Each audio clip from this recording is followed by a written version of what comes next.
I thought she was heading straight to NYC. I'm glad she got to go home. Flash's midriff is so dramatic, lol. She mentioned she only has 2 rehearsals in Chicago before returning to the stage for all of August, so I guess she spent a few days in LA and will head to NYC around the 28th or 29th. I heard some of the cast from Love Island had lunch at Something About Her. They're doing a Christmas in July special right now, which Katie mentioned on her podcast with Dana. Seth Rogen and his wife, Lauren, who is also a successful comedian and actress, visited Something About Her yesterday. They made it there before Lisa Vanderpump. Wait, Lisa hasn't been there yet? Isn't it right around the corner from SER? Both Ariana and Katie showed her a lot of respect when they worked for her and on the show, so I can't believe she's being so petty. It probably has to do with Penny too.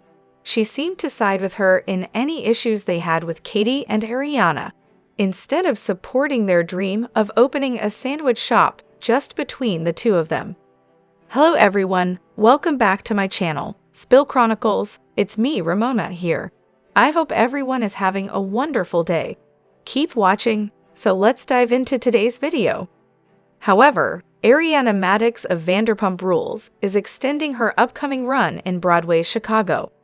Her return was originally set from Thursday, August 1st to August 27th, but now it will run through Sunday, September 1st, adding 6 more shows. That's probably stressing out the cast, as they'll need to adjust their filming schedule, causing further delays. I'm thrilled for her. They should be more worried about Tom redoing filming. A week wouldn't have made a difference without the lawsuit. Honestly, my interest in the other cast members has completely dropped. I don't like or respect them. The ones I do like, Ariana, Katie, James, have their own projects going on, so we don't really need a show giving more spotlight to Scheana and Lala. On the other hand, VPR pet peeves. Curious about what annoys people the most on VPR. Those little things cast members or production do that make you cringe or raise your blood pressure. Here are some of mine. Scheana's use of bast frond. Jack's asking himself easy questions instead of making direct statements. Are we dating? Yes. Would I call her my girlfriend? No. It's his way of lying more subtly, rather than just saying, she's not my girlfriend. I can imagine him saying, did I do something wrong? Yes. Do I think I need to apologize? No. He does this kind of thing all the time. LVP's tendency to subtly brag about her business in SER scenes. How many reservations do we have tonight? Only 300. Kristen's shrug and side smirk. What about you? Sandoval's frequent use of dude. I'd walk away mid-conversation just to escape the constant dudes. Lala's blaccent. You're as white as they come, Lauren. Drop it. Schwartz is murmuring. I can't stand it. What are you trying to say? Just speak up. Sandoval's annoying little twirl or spin he does every time he dances. It's his signature move, but it's so overdone. Kristen's awkward cringing and the weird way she reacts when uncomfortable. Joe does it too, but even worse. Raquel trying to speak. I didn't think she was a bad person initially, but the secondhand embarrassment makes it hard to be around her. Every season, there's a scene where Lisa shows someone how to do their job. It's meant to show how down-to-earth she is, but it just feels like leave the poor housekeeper alone. Schwartz referring to Katie as going to the dark side when she's angry, and Brittany's use of not that way or going back to his old ways. It's such childish language. Just use your words. Lala saying what we're not gonna do is talk about that, or we're not talking about that to avoid being called out. She acts like a talk show host instead of participating in the conversation. You're on a reality show, so yes, you need to discuss the big topics, even if they're unflattering. Jack's implying he has insider info but never spills. His fast-talking and vague threats are just an attempt to seem more important. Also, his constant repetition. He talks like Trump. Kristen's shrug and how she gets up in people's faces, touching them when they're crying. She seems to thrive on drama. Sheena's constant choking up and crying lately, especially over things like feeling bad for Sandoval. I'm emotional too, but at some point I'm like, get it together. However, I'm currently binge-watching season 10 with my wife. By the end of season 2, I was completely hooked. I have to ask, am I the only one shocked by the concept of rage texting? I get that everyone on this show is flawed, but if any of my friends ever rage texted me, I wouldn't just brush it off with a sorry, I was rage texting. I'd probably end that friendship right then and there. It's honestly one of the weirdest things this group has normalized. I think it's a mix of 1, alcohol, 2, insecurities or feeling neglected, and 3, uncontrollable anger. Basically, you hurt me, so I'm going to hurt you. It's definitely a sign of an unhealthy relationship, though it's usually more complicated than just being a bad person. I also feel like these friendships wouldn't exist without the show. It seems like the show forces them to spend time together and try to fix relationships that are clearly toxic. They might be healthier with some separation. It makes me wonder about the ethics of reality TV. Sometimes it's the only way to communicate, especially if your partner is passive-aggressive and doesn't listen during normal conversations. I might have a bit of experience with this myself. Additionally, I'm currently working my way through Vanderpump Rules for the first time and am on season 9. I know about the Scandoval drama, which is actually why I decided to watch the show. My question is, what were people's opinions on Tom Sandoval before all of this happened? He's rightfully disliked now, but watching the show with knowledge of what happened with Tom and Ariana makes it hard to separate that context from my view of him. So what was the general opinion of him on this sub before everything went down?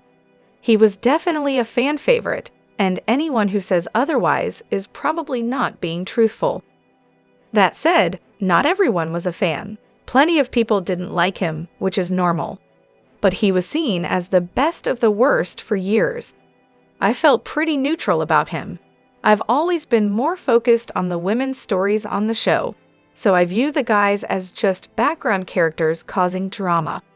My major issue with him was when he outed Ariana. As someone who came out after Pulse, it was upsetting to see him take that control away from her, and I started disliking him more after that. He often flew under the radar for me. The male trio was entertaining but ultimately problematic. They each showed their flaws in their own ways. While I never sided with him when he yelled at women, his actions didn't seem intentionally malicious at the time, just like dumb, drunk guys in their 20s. Looking back, there's over a decade of problematic behavior. It seemed like typical egotistical dude stuff until it became clear that it was more than that, just masked as "look at me," mixed with frat boy energy. He always seemed more favorable to me because of Ariana. She acted like an anger translator for him, articulating his thoughts and feelings while also explaining others' perspectives to him. Her openness about being bi and his increased comfort with feminine things, like makeup and nails, made them a compelling duo. She brought out his best qualities while making his less likable traits more bearable. When the news broke and Ariana stopped essentially being his handler, all his worst traits came to the forefront. He struggled to articulate anything intelligent or inoffensive, revealing how much of the awesome duo was really just Ariana holding things together. It's frustrating to rewatch, as there are moments with Sandoval that were genuinely funny or endearing, and those moments are now tainted by his recent actions. There's still that brief moment of enjoyment before you remember, that was funny, but I still hate you. On the other hand, watching for the first time, why are many scenes left out? I recently started watching Vanderpump Rules to see Ariana after her fantastic job hosting Love Island. One thing that's really stood out to me is how many scenes are not filmed, and instead, we only hear about them through conversations after the fact. For instance, in Season 2, Peter's 30th birthday seemed like it was going to be a big deal with the Scheana fight.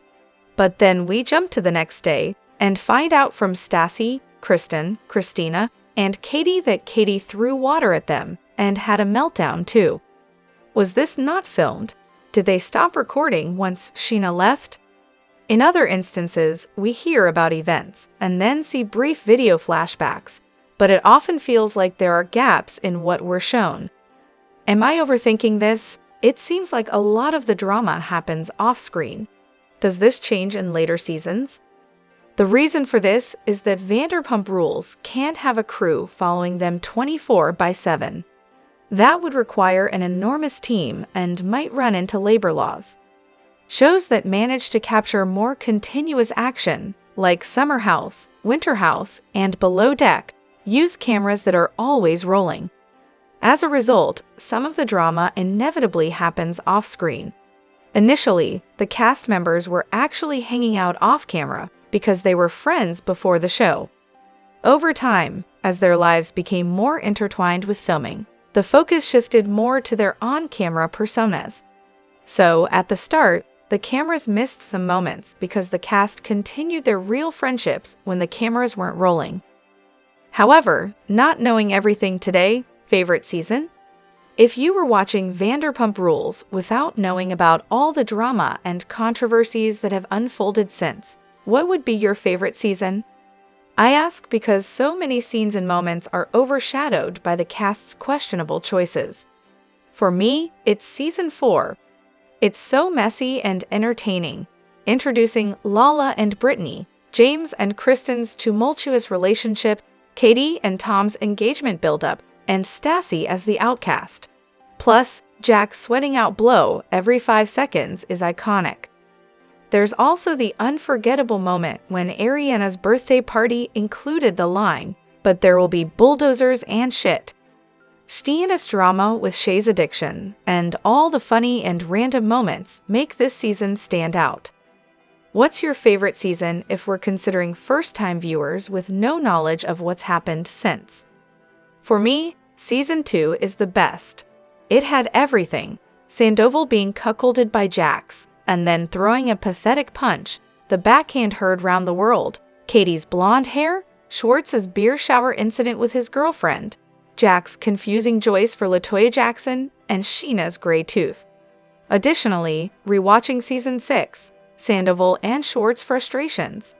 As I'm rewatching Season 6, I'm infuriated with Sandoval all over again.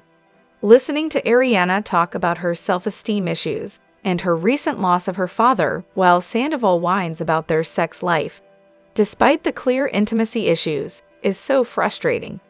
I'm also pissed off at Schwartz. He was more apologetic to LVP than he ever was to Katie, which is ridiculous. Watching Sandoval this season, he comes across as incredibly self-absorbed, only fixated on the lack of sex in their relationship. Ariana is transparent about the reasons, and while he claims to care, his actions say otherwise. The episode where Ariana had her Kings and Queens party stands out. She was so gracious, sharing the spotlight and even breaking her crowns to give pieces to everyone. In contrast, Stassi's party had her leaving her friends with the bill, though she's much kinder and humbler now.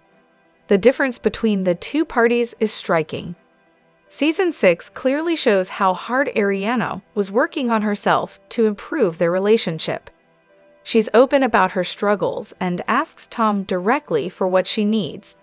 Yet he seems indifferent, making no effort to address their issues or improve their intimacy, like simply spending quality time together on his birthday. It's maddening to think about his accusations of her laziness and unwillingness to work on their relationship after his cheating, especially when she spent at least 4 seasons trying to get him to prioritize their time together. Drop your thoughts in the comment section below.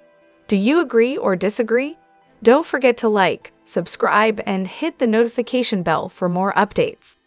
Your opinions matter, and I will see you in the next video. Thank you.